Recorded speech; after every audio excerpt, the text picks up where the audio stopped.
Abdus Shakur, a name that's suddenly all over the Isle of Dogs scene. Recently, he appeared in a video at the so-called Pink Ladies March in Tower Hamlets. In that first video, Abdus Shakur, who's a British Bangladeshi community figure, basically stood there and said, look, we're not here because we're racist, we're here because we're worried about uncontrolled immigration messing with our community's safety. He said something along the lines of, hey, I'm second or third generation Bangladeshi. If this place was really racist, how would I have thrived here? And he emphasized that the community just wants control over immigration, not to be branded as racist.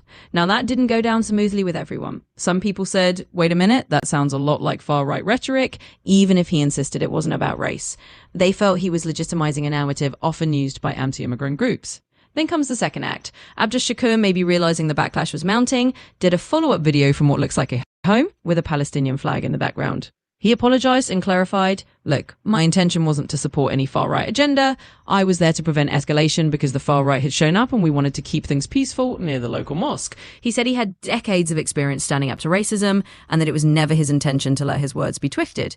He admitted it was a mistake to appear on camera in a way that could be used by the far-right, and he promised never to let that happen again. But here's where it gets even more interesting. As people debated his apology, someone dug up an old article from back in 2017. That article linked Abdus Shakur to a bribery scandal involving a £2 million deal for securing van commission in Tower Hamlets.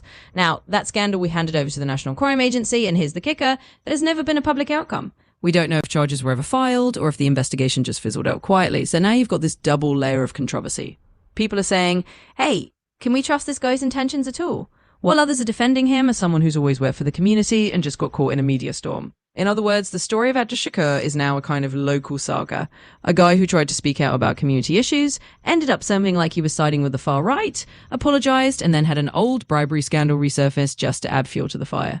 The takeaway? Well, it's a reminder that in the world of local politics and social media, everything is connected, and one viral video can open up a whole history of past controversies.